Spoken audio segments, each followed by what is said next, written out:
सदगुरुदेव भगवान की जय हो। श्री सीताराम सरकार की जय हो। श्रीमद् भगवद गीता छठा अध्याय। ओम श्री परमात्मा नमः। उसके उपरांत श्री कृष्ण महाराज बोले, हे अर्जुन, जो पुरुष कर्म के फल को न चाहता हुआ करने योग्य कर्म करता है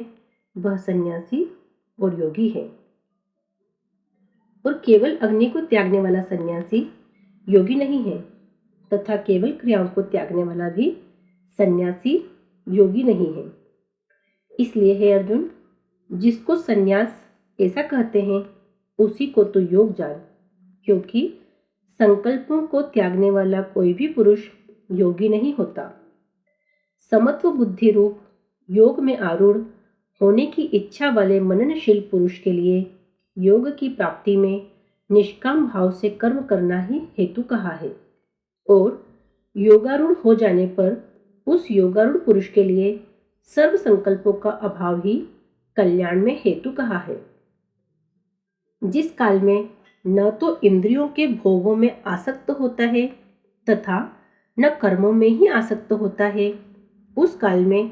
सर्व संकल्पों का त्यागी पुरुष योगारूढ़ कहा जाता है। यह योगारूढ़ता कल्याण में हेतु कही है। इसलिए मनुष्य को चाहिए कि अपने द्वारा अपना संसार समुद्र से उद्धार करे और अपने आत्मा को अधोगति में न पहुंचावे, क्योंकि यह जीवात्मा आप ही तो अपना मित्र है और आप ही अपना शत्रु है। अर्थात और कोई दूसरा शत्रु या मित्र नहीं है। उस जीवात्मा का तो वह आप ही मित्र है कि जिस जीवात्मा द्वारा मन और इंद्रियों सहित शरीर जीता हुआ है, और जिसके द्वारा मन और इंद्रियों सहित शरीर नहीं जीता गया है, उसका वह आप ही शत्रु के सदृश शत्रुता में बरतता है। हे अर्जुन, सर्दी, गर्मी, सुख और दुख आदि को में,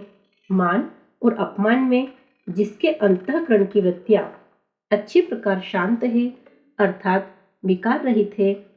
ऐसे स्वाधीन आत्मा वाले पुरुष के ज्ञान में सच्चिदानंद घन परमात्मा सम्यक प्रकार से स्थित है। अर्थात उसके ज्ञान में परमात्मा के सिवा अन्य कुछ है ही नहीं। ज्ञान विज्ञान से तृप्त है अंतःकरण जिसका, तथा विकार रहित है स्थिति जिसकी, और अच्छी प्रकार जीती हुई है इंद्रियां जिसकी, तथा समान है मिट्टी, पत्थर और सुवर्ण जिसके, वह योगी युक्त अर्थात भगवत की प्राप्ति वाला है, ऐसे कहा जाता है। जो पुरुष सुहृदय, मित्र, बैरी, उदासीन, मध्यस्थ, द्वेषी और बंधुगणों में तथा धर्मात्माओं में और पापियों में भी समान भाव वाला है, वह अति श्रेष्ठ है। इसलिए उचित है कि जिसका मन और इंद्रियों सहित शरीर जीता हुआ है, ऐसा वासना रहित और संग्रह रहित योगी अकेला ही एकांत स्थान में स्थित हुआ निरंतर आत्मा को परमेश्वर के ध्यान में लगावे। शुद्ध भूमि में कुशा, मृगछाला और वस्त्र हैं। ऊपरा ऊपरी जिसके ऐसे अपने आसन को न अति ऊंचा और न अति नीचा स्थिर स्थापन करके और उस आसन पर बैठकर तथा मन को एकाग्र करके चित्त और इंद्रियों की क्रियाओं को वश में किया हुआ है, अंतःकरण की शुद्धि के लिए योग का अभ्यास करें। उसकी विधि इस प्रकार है कि काया, सिर और ग्रीवा को समान और अचल धारण किए हुए दृढ़ होकर अपनी नासिका के अग्रभाग को देखकर अन्य दिशाओं को न देखता हुआ और ब्रह्मचर्य के व्रत में स्थित रहता हुआ भय रहित तथा अच्छी प्रकार शांत अंतःकरण वाला और सावधान होकर मन को वश में करके मेरे में लगे हुए चित्त वाला और मेरे परायण हुआ स्थित होवे। इस प्रकार आत्मा को निरंतर परमेश्वर के स्वरूप में लगाता हुआ स्वाधीन मन वाला योगी मेरे में स्थिति रूप परमानंद पराकाष्ठा वाली शांति को प्राप्त होता है। परंतु हे अर्जुन, यह योग न तो बहुत खाने वाले का सिद्ध होता है और न बिल्कुल न खाने वालों का, तथा न अतिशयन करने के स्वभाव वाले का और न अत्यंत जागने वाले का ही सिद्ध होता है। यह दुखों का नाश करने वाला योग तो यथा योग्य आहार और विहार करने वाले का तथा कर्मों में यथायोग्य चेष्टा करने वाले का और यथायोग्य शयन करने तथा जागने वाले का ही सिद्ध होता है। इस प्रकार योग के अभ्यास से अत्यंत वश में किया हुआ है चित्त जिस काल में परमात्मा में ही भली प्रकार स्थित हो जाता है, उस काल में संपूर्ण कामनाओं से इस प्रकार रहित हुआ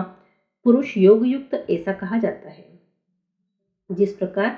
वायु रहित स्थान में स्थित दीपक चलायमान नहीं होता है, वैसे ही उपमा परमात्मा के ध्यान में लगे हुए योगी के जीते हुए चित्त की कही गई है। हे अर्जुन, जिस अवस्था में योग के अभ्यास से निरुद्ध हुआ चित्त उपराम हो जाता है और जिस अवस्था में परमेश्वर के ध्यान से शुद्ध हुई सूक्ष्म बुद्धि द्वारा परमात्मा को साक्षात करता हुआ सच्चिदानंद घन परमात्मा में ही संतुष्ट होता है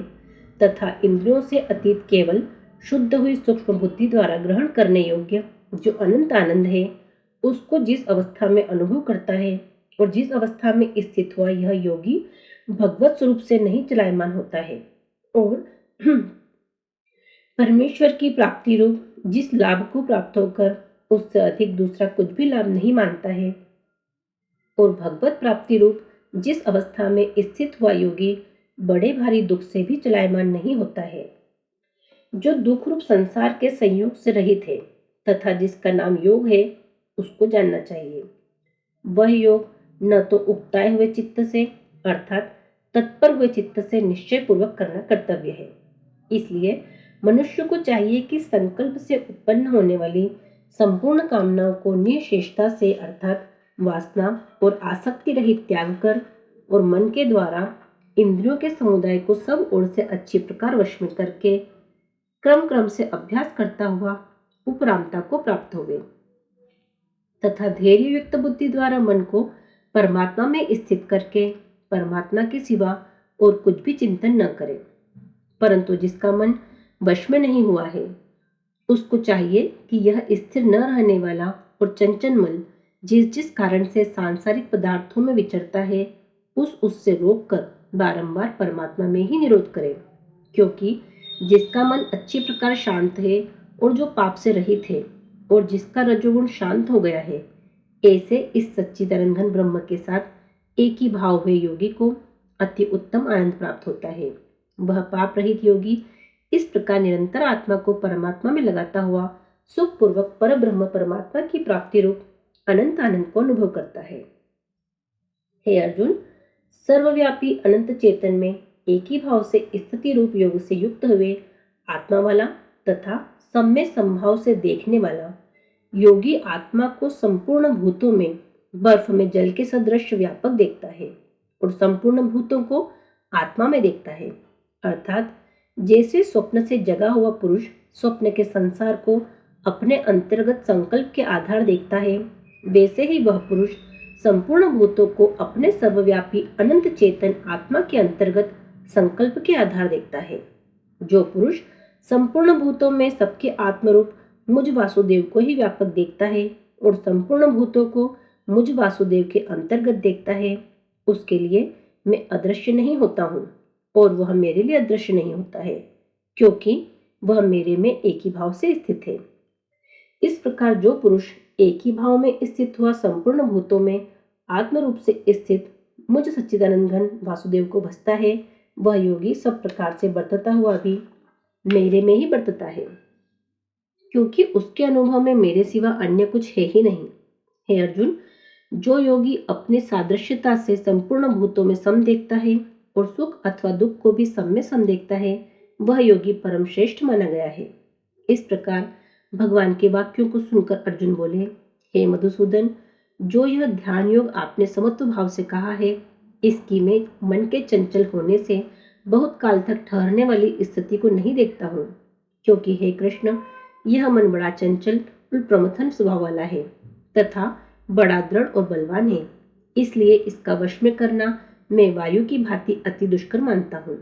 इस प्रकार अर्जुन के पूछने पर श्री कृष्ण भगवान बोले, हे महाभावों, निसंदेह मन चंचल और कठिनता से वश में होने वाला है,